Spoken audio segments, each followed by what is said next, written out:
Okay, picking it up again in Chapter 2 with version control.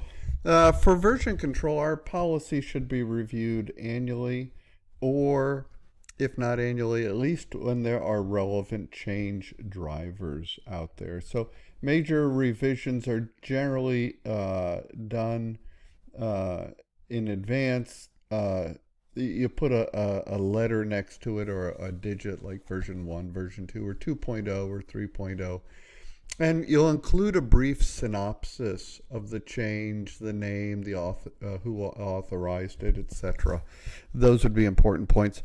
The picture I have here on the bottom right, and you can Google this. Actually, you don't have to Google it. I've included. This is the picture on the bottom right is the DoD cybersecurity policy chart, right? And imagine version control in that kind of world with all of that cybersecurity policy across the globe in the DoD. So I've attached a copy of this document in the additional materials section of the chapter of this week. And so if you want to go there, it has links on it that you can go to other documents. It's fabulous. And so the goal of the DoD cybersecurity policy chart is to capture the tremendous breadth of the applicable policies, some of which many cybersecurity professionals may not even be aware, right?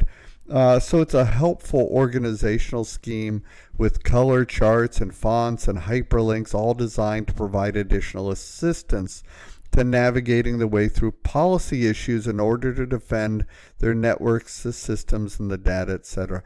At the bottom of the chart is a legend that identifies the originator of each policy by a color coding scheme.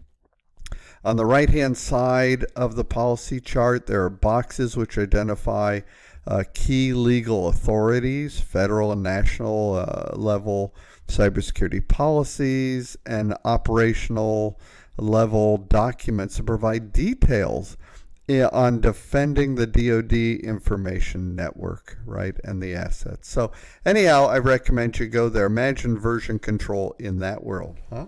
Am I right? Am I right? Am I right? Sure.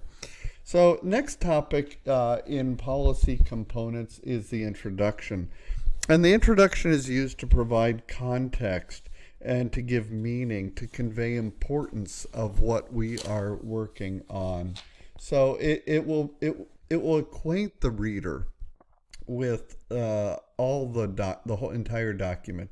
It'll explain the exception process as well as consequences and of non-compliance, and it will thank the reader. A good introduction will. So, like I said, the first part of the introduction will make the case for why the policy is necessary. So it's a reflection on the guiding principles that the company has. Remember that hierarchy. This is also a place to note regulatory and contractual obligations. The second part of the introduction should leave no doubt that compliance is mandatory. I highly emphasize that. So a strong statement of expectation from a senior authority, such as the chairman or the CEO, should be in there. And we also want to make it clear in this section that questions are welcome. The next part of the introduction will describe the policy document, and then we would want to list the exception process. And of course, always end with a thank you is a good way to run life, right?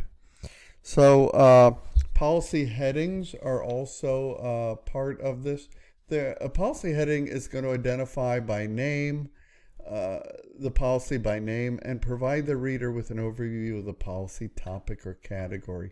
You can see more on that on page 42 of the readings this week.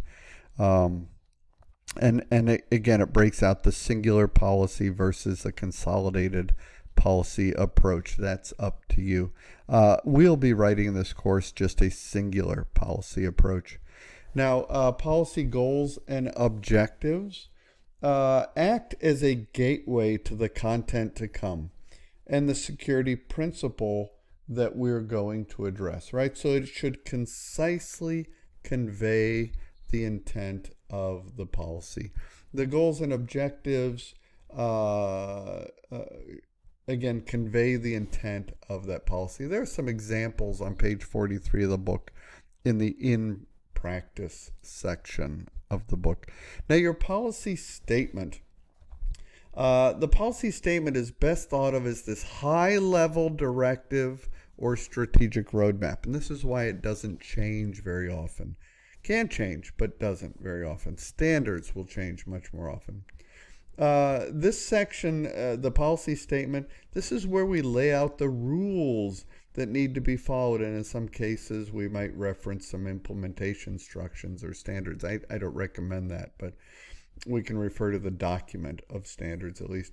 And policy statements are intended to provide action items as well as a framework for situational responses. Remember, policies are mandatory, right?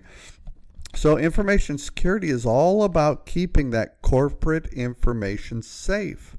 Policies address the requirement to protect information from disclosure, from unauthorized access, loss, corruption, interference, etc., etc. So cybersecurity is the protection of that internet-connected systems, the hardware, software, and data.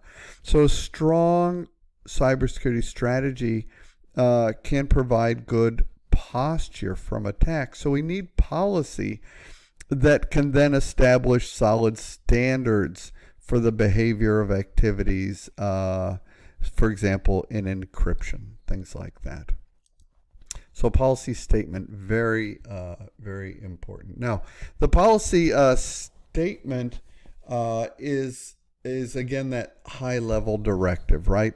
And so an information security policy is that set of rules that's going to guide individuals within the company, right? And it will be it needs to be updated as applicable, and current security policy is going to ensure that information is controlled, right, through confidentiality, integrity, and availability. Now,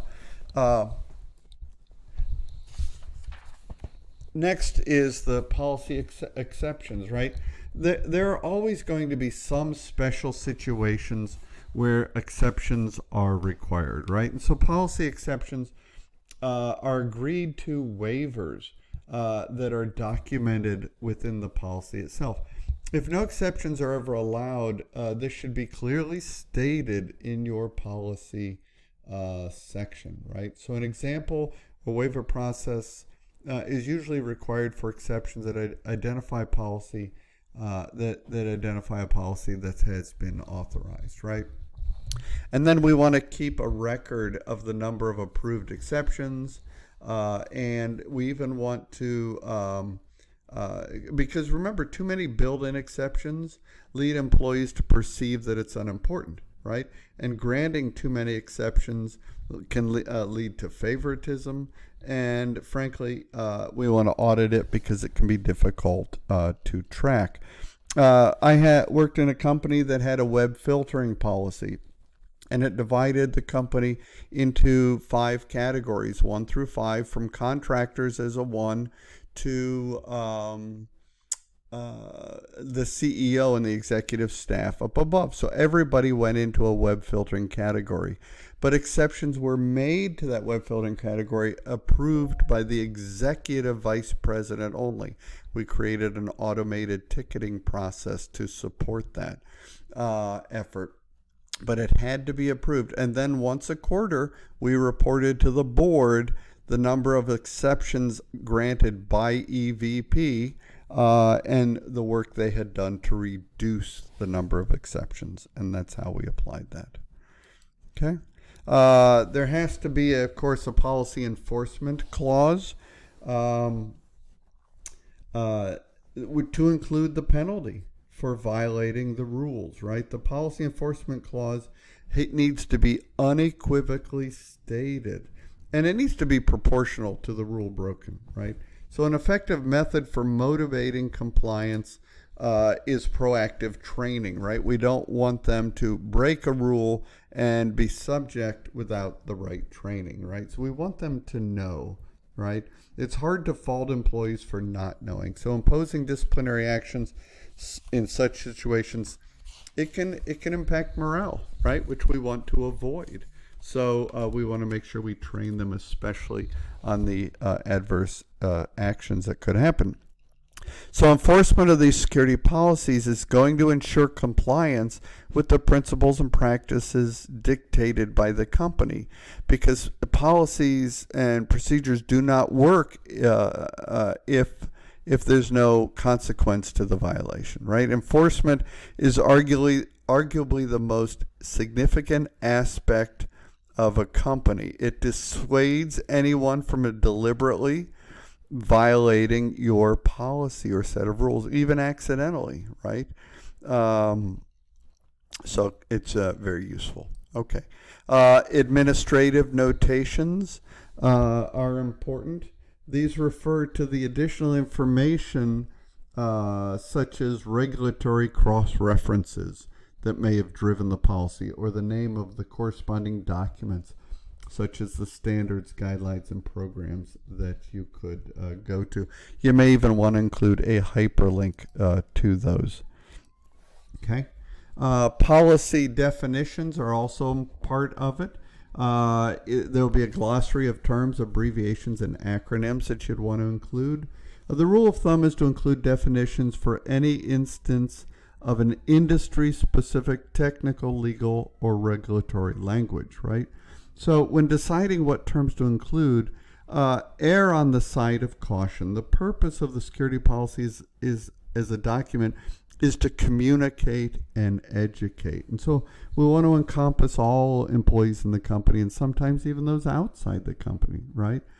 So before you begin writing your policy definitions, it's recommended to first, we talked about finding the target audience and cater to that lowest denominator, even when considering your policy definitions, right? And what legal ramifications may result. Now, the last part of this chapter is a section on the writing of the actual policy. So style is critical, right? And the role of the policy is, remember, to guide that good behavior. And it can only happen if the roadmap is clear and easy to understand. So we want to keep it simple, but not too simple. Remember, it's a legal document with regulatory implications. But we want to keep it simple.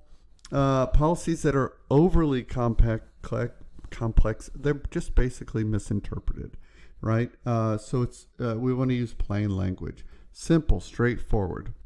We want to define the result. We want the policy to be defined by the results, right? So it is easy to read, understand, and use. One of the tips they give, and this came from Warren Buffett, was to write with a specific person in mind. He thinks, he mentions in the book, he meant when he's writing his annual report, he thinks of that he's talking to his sisters, right? And that's how he organizes his report. That's how he keeps it in a plain language, yet includes everything that we're talking about.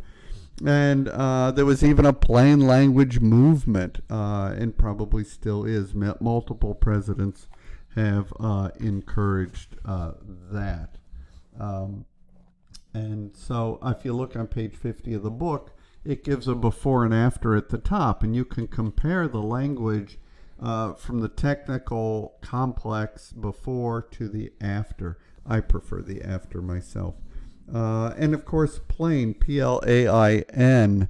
There's a plain language action and information network.